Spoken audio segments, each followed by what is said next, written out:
Assalamualaikum warahmatullahi wabarakatuh. Saya Hafiz Ramadhani. Kali ini kita akan berbincang dengan seorang yang sangat luar biasa. Tokoh budayawan, politik, sekaligus pengusaha. Beliau adalah Bapak Datuk Ramli Sutanegara. Apa kabar Bapak? Baik, selalu baik. Alhamdulillah. Ini sekarang sibukannya apa aja Pak? Kalau boleh tahu. Saya sebenarnya kalau dalam hitung-hitungan umur seharusnya sudah expired. Artinya ini sudah tidak boleh bermain lagi. Tetapi Mahathir mengatakan bahwa di usia yang 90 tahun itu kunci dia sehat itu adalah dia selalu bergerak seperti mesin. Karena itu usia saya di 70-an saya terus bergerak. Oh, sekarang usianya Saya 20 tahun, Pak ya? Semasa saya umur 30 sampai umur hampir 60 itu saya dipercaya sebagai anggota DPRD Provinsi Sumatera Selatan selama 2 periode. 2 periode, Pak. Kemudian saya menjadi anggota MPR RI 1 periode. Nah, yang terakhir saya sebagai pimpinan partai politik. Setelah memimpin Partai Golkar, saya juga adalah ketua Partai Nasdem Provinsi Kepulauan Bangka Belitung. Sekarang saya adalah ketua Dewan Pertimbangan Organisasi di dalam Partai Nasdem. Oh, luar biasa, Pak. Jadi pengalamannya Ya. di dunia politik. Jadi saya expired tapi masih eksis di dalam politik. Ya, benar. Yang kedua, saya berbisnis mulai dari bawah. Saya dulu mulai dari subkontraktor sampai kontraktor di transmigrasi sampai akhirnya saya bekerja sama dengan beberapa inspektor membuka perkebunan kelapa sawit di Provinsi Kepulauan Bangka, Belitung, dan Sumatera Selatan. Saya memimpin 7 perusahaan. 7 perusahaan. Ya, dengan pegawai lebih kurang 20.000 lebih. Oh, luar biasa, Pak, 20.000. Nah, jadi sampai sekarang saya selalu ke Bangka tempat saya tinggal, ke Belitung, ke Lubuk Linggau, ke Kuala Lumpur kantor pusat. Ya. Ya, dan saya selalu dekat dengan pegawai-pegawai saya. Itu di bidang usaha. Kalau di bidang budaya, saya memang adalah orang yang sangat mencintai budaya. Baik budaya Asia maupun dalam budaya-budaya nasional bangsa Indonesia. Saya banyak membaca buku-buku sinolog, buku-buku bagaimana bangsa Tionghoa itu bisa bangkit bertahan. Bagaimana bangsa Indonesia itu di mana-mana dunia dia ada dan dia eksis. Itu saya pelajari. Nah, tetapi saya ingin mengingatkan bahwa bangsa Melayu juga punya tuntunan untuk pengusaha, terutama untuk anak-anak muda.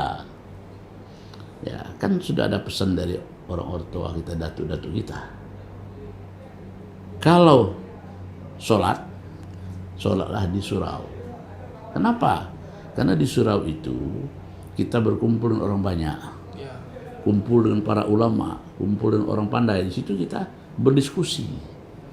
Jadi kalau kita artikan secara umum, kita harus bergaul dengan orang-orang yang soleh. Sebab apa? Dipesan daripada Rasulullah, wa aksiru min sohbatis solihin. Berkawanlah kamu dengan orang-orang yang pandai dan soleh. Nah, yang kedua, pesan daripada datuk-datuk kita. Kalau kalian makanlah di Di kedai. Oh, di tempat makan, Pak. Iya. Ya. Kalau merantau, so di sana ketemu lagi dengan tamu dan di sana kamu sudah bisa berhitung. Bergaul ya, Pak. Ya, bergaul. Nah, kalau sudah tiba di tempat, carilah tempat sandaran sekuat pohon beringin. Artinya bersandarlah kepada yang kuat. Carilah kalau bahasa Padangnya induk samang. Ya kan? Berteduhlah kamu di bawah pohon yang rindang. Artinya harus berkawan dengan orang yang memiliki power. Sebab di sana kamu bisa belajar. Nah, ini falsafah ini jarang dimiliki oleh anak muda. Benar, Pak. Kemudian senjatanya itu juga 3. Senjata pertama adalah sopan santun. Karena orang kuat, orang pangkat tinggi, orang kaya, dia akan segan dengan orang yang memiliki sopan santun.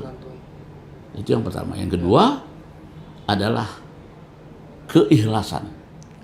Jadi segala sesuatu yang kita lakukan harus dengan hati yang ikhlas, dengan niat yang baik. Kalau itu kita lakukan, mudah-mudahan kita sukses. Dan yang terakhir jangan lupa adalah waspada. Karena kebanyakan dari kita setelah sukses kita lupa daratan, dan akhirnya kita akan berakhir di penjara. Jadi sopan santun dalam pergaulan, ikhlas dalam bekerja, dan terakhir waspada dalam lingkungan. Nah, ada lagi tambahan-tambahan ya dari datuk-datuk kita. Ini bukan dari saya hanya mengingatkan saja.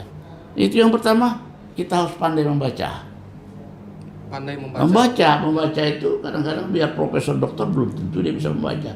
Membaca itu mengetahui maunya orang, mengetahui keadaan, mengetahui situasi, pandai membaca. Yang kedua, pandai menulis. Menyampaikan sesuatu yang bisa diterima oleh orang lain. Ya. Jangan menyampaikan sesuatu yang menyakitkan orang lain. Yang terakhir, pandai berhitung. Ini harus tahu. Jangan kita tidak pandai berhitung. Ini keistimewaan pesan-pesan daripada pendiri Tiongkok, ya, bahwa kita harus pandai berhitung. Jangan kita berhitung, itu artinya mengetahui untung dan ruginya di dalam setiap transaksi. Nah, itu jawaban saya, kunci-kunci sebagai bisnismen yang berasaskan kepada budaya-budaya kuno. Siap, Pak. Wah, luar biasa, Pak. Ini, Pak, kalau ngomong-ngomong gelar datuk itu bisa diceritakan, Pak, dapatnya seperti Ya, apa? begini, saya ini dalam pergaulan saya selalu menjaga hubungan baik. Menjaga hubungan baik. Jadi saya baik dengan orang-orang Batak. Orang-orang Batak memberi saya gelar Simatupang dalam suatu upacara sakral. Dan saya harus mencintai budaya Batak. Jadi oleh orang-orang Batak itu mengakui saya dalam marga Simatupang. Kemudian kaum Melayu di Provinsi Bangka Belitung, karena saya selalu menyantuni masyarakat susah, membantu fakir miskin, menyantuni orang-orang miskin, dan saya memperhatikan situasi untuk memulihkan kebudayaan di sana. Saya banyak membantu mengadakan angkutan laut yang pertama kali Sumatera Selatan dan Bangka. Itu jet foil saya yang pertama kali membukanya. Kemudian Jalur saya jet foil, Pak, ya? saya kemudian menampung ribuan tenaga kerja. Mereka menghormati saya dan memberikan gelar datuk kepada saya. Tetapi saya datuk secara internasional saya diberikan oleh Malaysia itu dari Majelis Adat Budaya Malaysia, Malindo MBCC, memberikan saya gelar datuk. Demikian pula Kesultanan Filipina, Sultan Buayan Darussalam di Filipina Mindanao, dia juga memberikan saya gelar datuk. Datuk Paduka. Itu tanda bahwa saya memiliki kekerabatan hubungan yang baik dengan mereka. Kalau saya ke tempat-tempat mereka, saya diperlakukan sebagai orang yang dihormati mereka. Datuk itu artinya orang yang dihormati. Hormati. Tapi saya tidak merasa besar kepala, tersanjung. Saya tetap saja seperti dulu. Karena pergaulan itu. Karena pergaulan yang baik. Pak, kalau bicara tentang politik, awal mula masuk ke dalam ranah politik, apa yang memicu Bapak? Kan Bapak kan sudah seorang budayawan, banyak berteman, terus banyak buka usaha yang merekrut banyak pegawai, dan akhirnya Bapak terjun ke dunia politik. Itu apa yang menginspirasi Bapak untuk masuk ke? Saya berawalnya bukan sudah pengusaha menjadi politisi. Oh, bukan, Pak. Saya memang dari remaja sudah berpolitik. Oh, Saya masa SMA saya sudah menjadi ketua pelajar. ketua pelajar. Kemudian setelah saya lulus, saya menjadi pimpinan organisasi mahasiswa. Kemudian saya menjadi pimpinan organisasi pemuda. Terakhir saya ikut di dalam Orde Baru, ikut di AMPI, di KNPI, ya. Oh, ya. Sampai saya memimpin partai politik.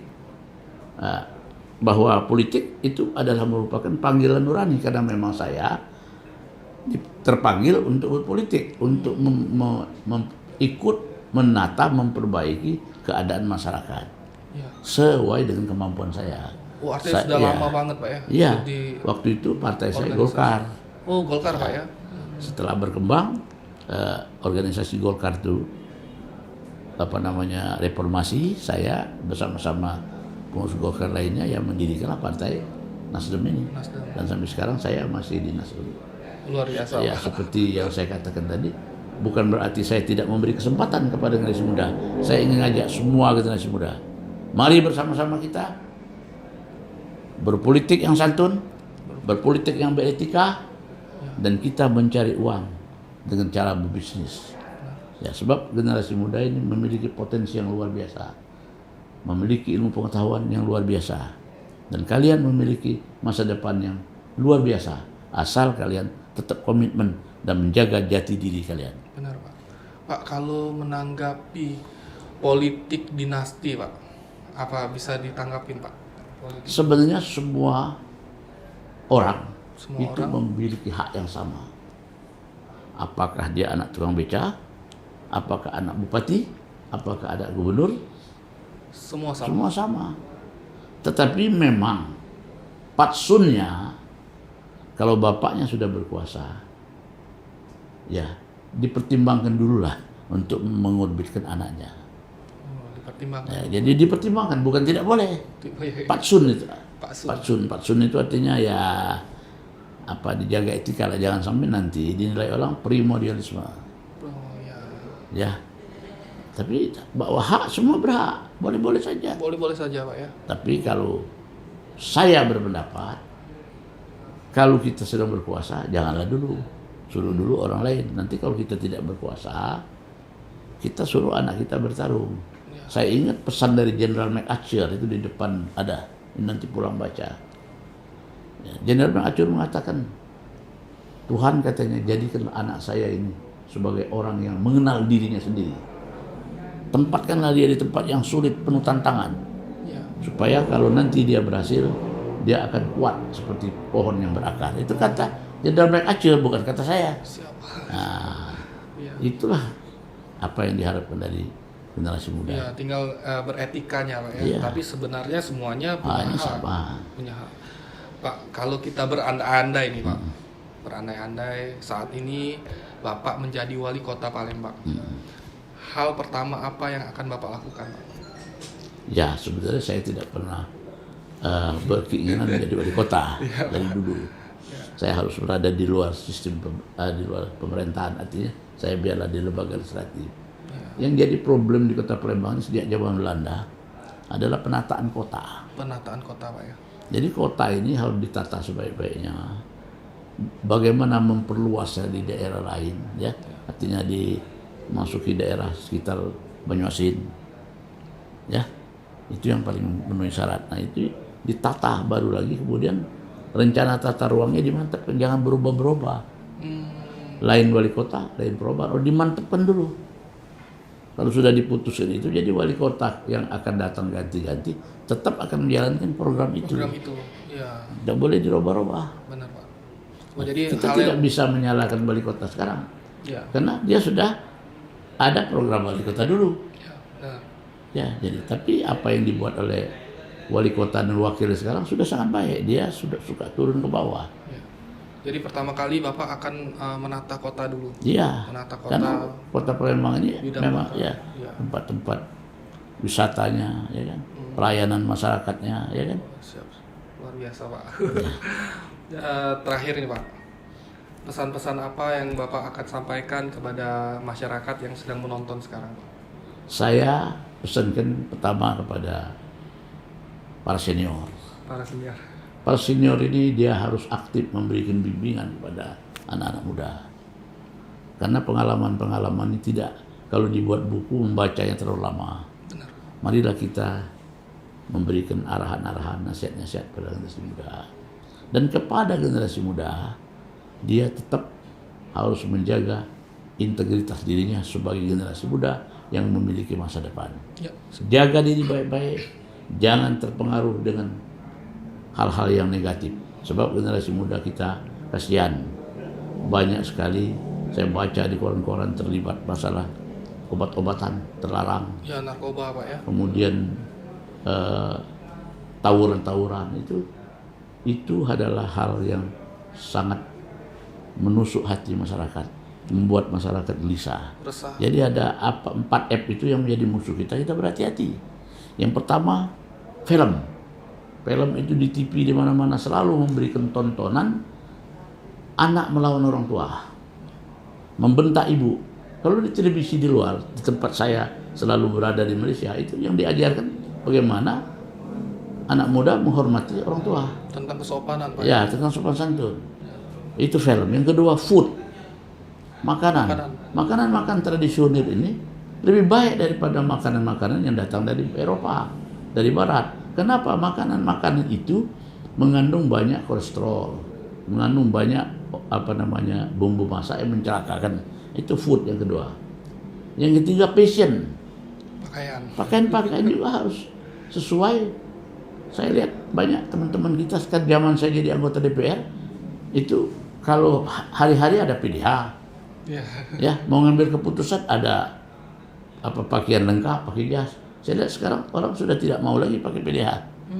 Saya lihat di beberapa daerah, tapi tidak di Sumsel barangkali, itu ke kantor pakai kaos, dari tinggi batik. Kita lihat parlemen di anggota DPR di mana di luar negeri di Malaysia, dia kelihatan. Kenapa? Karena dia harus menjaga 3 elan itu.